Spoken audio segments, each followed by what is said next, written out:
Save किया था ना? मैं सिर्फ इसलिए गया था क्योंकि उसने मुझे कॉल किया, that's it. But listen तो. Save it for someone else. जिंदगी में सेव करना जरूरी है, मगर जब बात पैसों की हो, सिर्फ सेविंग से काम नहीं चलेगा। इक्विटी म्यूचुअल फंड्स में इन्वेस्ट कीजिए और अपने सेविंग्स को आगे बढ़ने का मौका दीजिए। Mutual fund investments are subject to market risks. Read all scheme-related documents carefully. Inflation has been above 6% all of this year from January till October. The latest data that we have is for October. The new data will come out on the 12th for November, and it will also likely be above 6%. On the other side, we have growth which is slowing, mostly due to global slowdown, but also because domestic demand isn't particularly as high as we'd want it to be. Now, this is the kind of trade-off that policymakers have to usually make between inflation and growth. When there is higher growth, inflation tends to go up, and then when they do something to bring inflation down, growth kind of also slows down. In this scenario, the RBI yesterday hiked interest rates by 35 basis points, which is lower than its 50 basis points increases that it did in May, June, and August. And so people are wondering, does this mean that inflation now, the worst of it is over? Are we going to head towards a lower inflation phase? And the bigger question is, should the RBI now be focusing on growth rather than inflation? This is what we're going to discuss today in this episode of Macro Sutra. I'm TCA Sharad Raghavan, economy editor at ThePrint. And as always, we have with us Radhika Pandey, who's a noted economist and a consultant at NIPFP. Thank you for joining us. Thank you. Now, Radhika, to start off, can you explain to us what the Monetary Policy Committee is? Because everybody, when they think about interest rates, they think that it's the RBI that sets them, Right. and that it's the governor that sets them. So what is the MPC? So in 2016, the Reserve Bank of India adopted the inflation targeting regime. Before that, you are right that it was the governor or the internal governor and the officials used to determine the interest rate. But now we have a proper institutional framework to determine the policy rate to target inflation. So in 2016, we moved to an inflation targeting regime where the target was fixed at 4% along with a threshold above upper threshold of 2% and lower threshold of 2%. Along with this move, we also set up an institution which is called the Monetary Policy Committee. So in place of a single person determining what should be the interest rate, now it is a committee that determines the interest rate. And this committee consists of both internal members and external members. Now that is the new thing that has happened with the adoption of inflation targeting regime, that we have external members also on board who bring their own perspectives around what should be the interest rate trajectory be, should the interest rate be raised by 35 basis points, what should be the stance. So now there's a diversity of opinion. Earlier it was just the RBI's internal officials deciding. Now it's a diversity of opinion, and that makes the discussions more richer.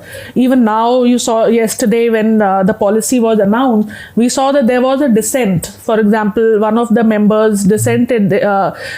He did not want a 35 basis point hike. They were looking for a pause on interest rate hike. So these kind of diversity and richness of opinion comes along, that has come with the adoption of inflation targeting regime and along with the setting up of the committee. So that's the merit of this framework. Right, and these external members, I mean, it's obviously not somebody that they caught off the street, right? Yes, so yes. who are these external members? Yeah, so who are these external members is also determined as part of the RBI Amendment Act.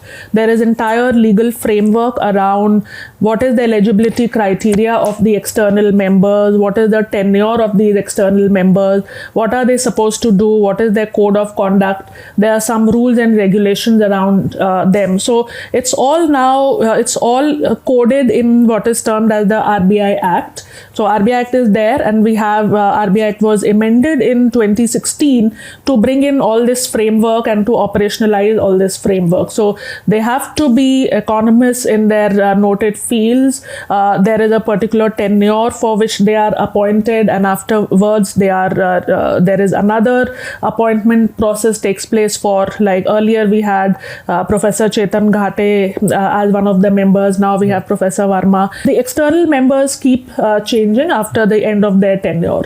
So that is the entire thing is coded. The appointment process, eligibility criteria is all coded in the RBI Act. And this system also incorporates the finance ministry. There are government appointed, these external members are appointed by the government or the RBI? They are appointed in a consultative manner. They are appointed by the government, but the RBI is also a part of it. The RBI governor is also part of the appointment process.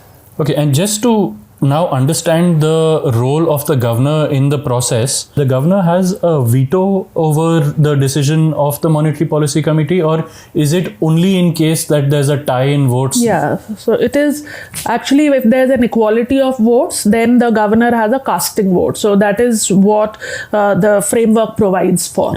So it's not as if five of them agree on one thing and the governor wants a different thing, he'd be like, yeah, then it won't be an improvement over the system. It's just that it's based on now discussion. It is based on what is called majority of votes. Like yesterday, the majority voted for a 35 basis points hike. It was 5-1. 5 members voted for a 35 basis points hike. So that was the decision. Similarly, on the stance also, there were 2 dissenters, but the rest voted for withdrawal of liquidity. So it is both the decisions on the interest rates and on the stance is determined by majority. But whenever there is equality, where there is a tie, then there is a casting vote by the governor. By the governor, I see.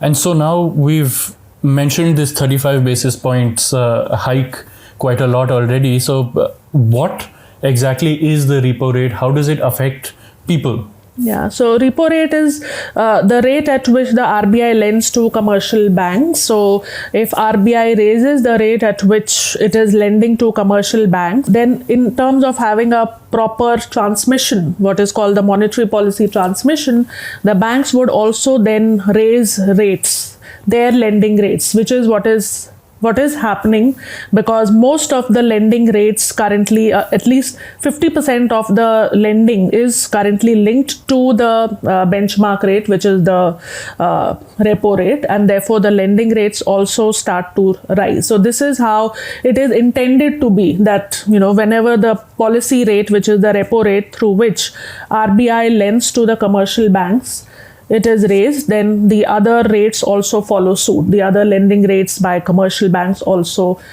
increase. And in that way, if particularly for those sectors which are highly sensitive to interest rates, they start feeling the pinch, there the demand then slows down. Right. And so when you say lending rates will increase, then you also mean for consumers things like home loans, auto loans? Yes. Does this then apply for current loans? Like say some home loans have a floating rate.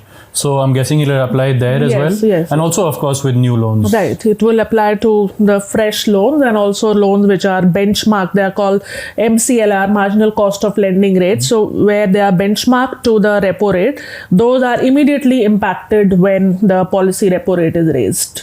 I see. And you talked about transmission. So is there usually a lag in transmission between what the RBI does and then what the banks do? Yes, there is a lag between when RBI raises rates and when, particularly now, that lag has gone down, because as we said that, most of the lending rates are benchmarked to the repo rate. So that lag has gone down. The lag is in the deposit rates, because the deposit rates are also to be impacted by the RBI raising rates.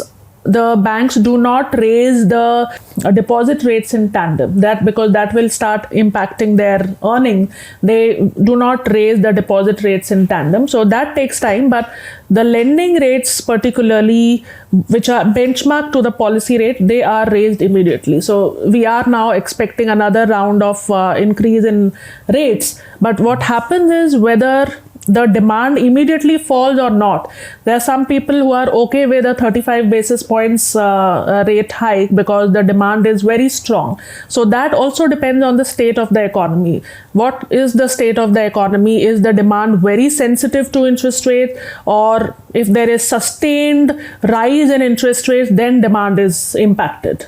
So those are the two different things, because now what people are till now, we have already seen 190 basis points before yesterday's rate hike, and now we have 225 basis points. But we saw that the credit demand was still robust.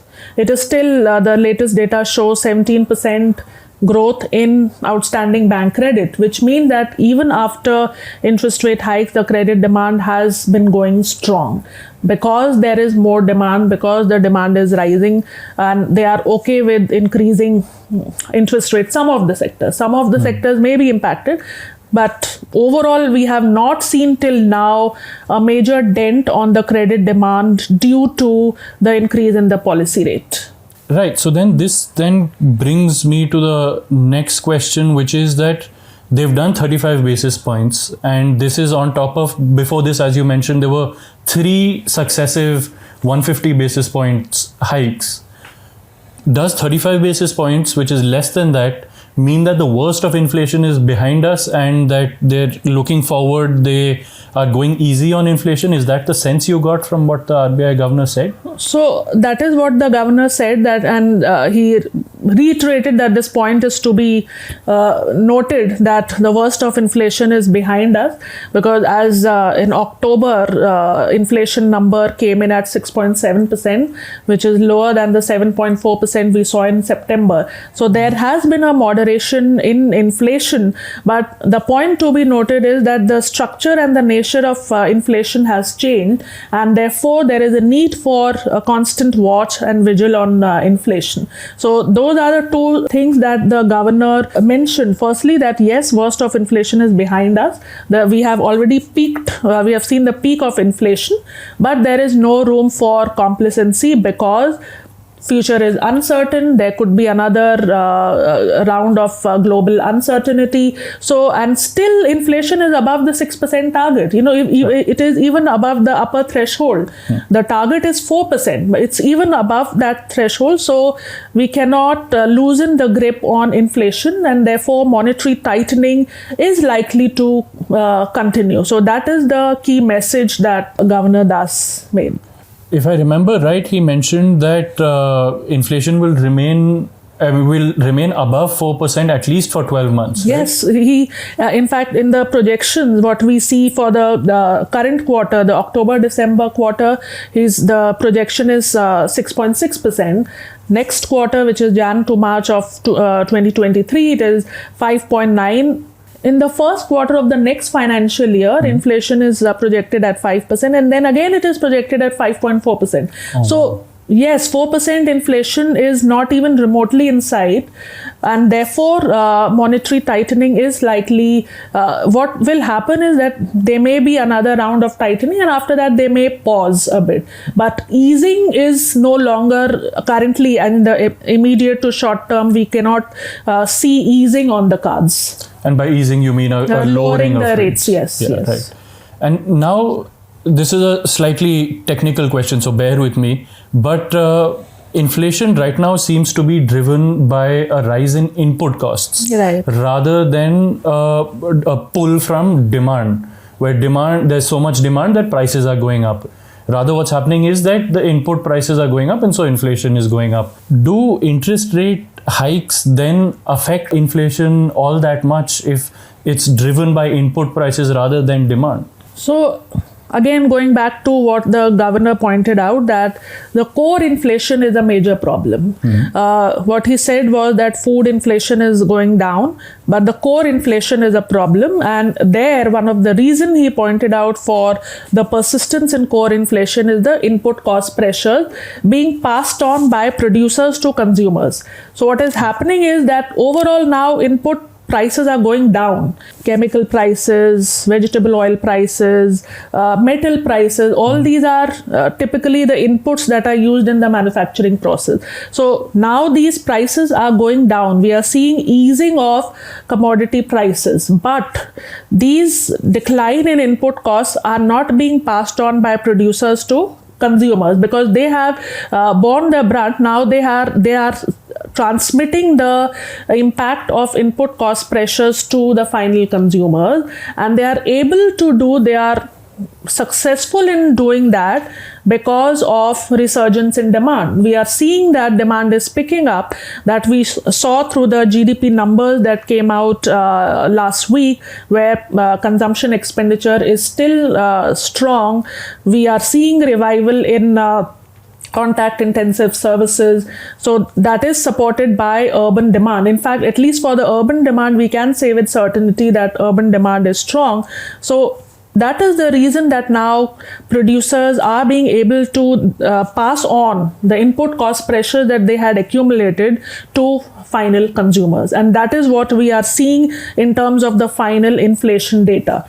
We are seeing the prices of personal care and effects, household goods and services. All these are the components in what is termed as a miscellaneous component in the CPI. Right. Also clothing and footwear. So these are the segments which are seeing an uptick in prices. Other than the food inflation, some components like the cereals, which is a different story. But if we look at the core inflation, which is after stripping off food and fuel, these are the components which are seeing an increase, which is due to the passing of input cost pressures by producers to consumers, even though now globally these commodity prices have started to decline. Right. And that is being made possible because there is demand. So this is where the role of monetary policy kicks in. So how do we square this growth circle then, where on the one side there clearly is demand, but on the other side, the RBI governor himself said that growth in Q3, Q4 is likely to be even lower than he'd initially thought. Yeah. And he'd initially thought that it would be less than 5%. So yeah, so there is a growth inflation. The RBI has to do this tightrope walk between managing inflation expectations as well as addressing growth concern. But as of now, despite the growth projection being revised, so we know that Reserve Bank yesterday revised growth projection from 7% to 6.8%. Even then, if we see the commentary as a whole, on balance, the RBI doesn't seem to be much concerned about growth. That is quite evident also from high frequency indicators like PMI, manufacturing and services that came out for November. We are at 3-month high in both manufacturing and services. Globally also, India's manufacturing and services index as visible from PMI are highest in the world. So that shows that despite global headwinds, growth is resilient, which is also visible in the World Bank revising its growth projection for India. So that's a very noteworthy thing that, all the agencies have been revising growth downwards. World Bank also revised downwards, but now from October, they revised downwards. In November, they revised it upward, seeing that despite global pressures and shocks, Indian economy is resilient. So that is mainly because we have a big domestic market. We are not too much impacted by external headwinds because of our strong market, which is what is visible, which is what gives the RBI the headroom to focus more on inflation rather than growth at this point in time. Right. Even Fitch, if I remember right, they maintained it at 7%. They have maintained it at 7%. Yeah. So there is, people are anticipating this possibility that, okay, now RBI has revised it downwards. Maybe RBI may revise it again upwards to 7%. So there is a possibility. So as of now, on balance, inflation is a bigger concern. And given that RBI is an inflation targeting central bank, inflation has to be a priority, and they have signaled that in very unambiguous terms, which is a very welcome step. So this is something that you agree with? That yes, they should... I agree with that. They should focus on inflation because that is the way they can contribute to growth. Because if they are able to bring down inflation, that will impact the common person, because inflation is a kind of regressive tax that impacts the poor more than the rich. So if they are able to do that, this is the way they can contribute to growth. Right. And can we talk a little bit about everybody mentions the accommodative stance of the RBI and, whether it's easing it back or whether it's going to be a little more accommodative. So what does that mean, and what has the RBI said? There are 3 stands in terms of the terminology: accommodative, neutral, and tightening. Those are the 3 stands. What they have till now, even yesterday, there was this expectation that maybe RBI will move to neutral stand. So stance is generally, it tells us what is going to be the outlook of RBI going forward.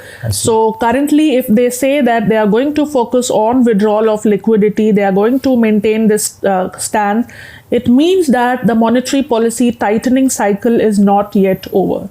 Neutral would have meant that, okay, now they are going to, in the next cycle or in the next meeting, they are going to pause on the interest rate hike.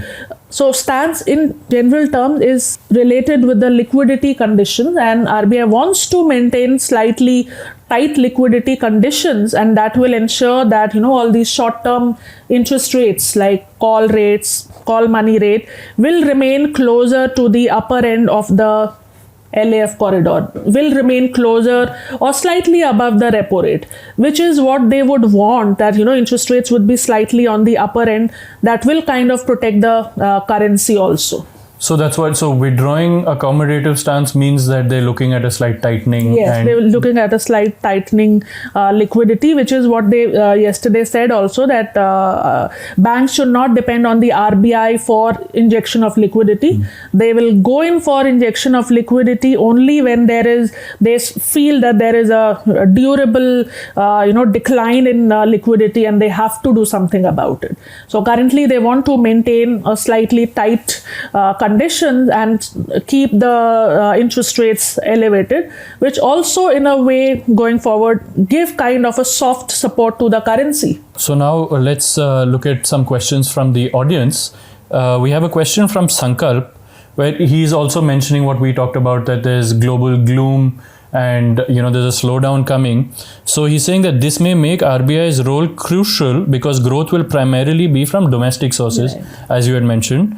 But how much wiggle room does RBI actually have here, is what he asks. Currently, as we've discussed, going forward, at least for a couple of months, we don't see RBI easing or lowering interest rates because by its own projections, inflation is likely to remain elevated. Given the current scenario, if there are some more unanticipated global shocks, maybe inflation could rise further. But given the current scenario, inflation is likely to remain above 5% over the next 6 to 9 months. And given this scenario, at best, what RBI could do is to give it a pause and reflect on its impact of interest rate hikes going forward, because it takes time also to have an impact on the demand, not on the lending rates, but finally on the demand, it takes some time.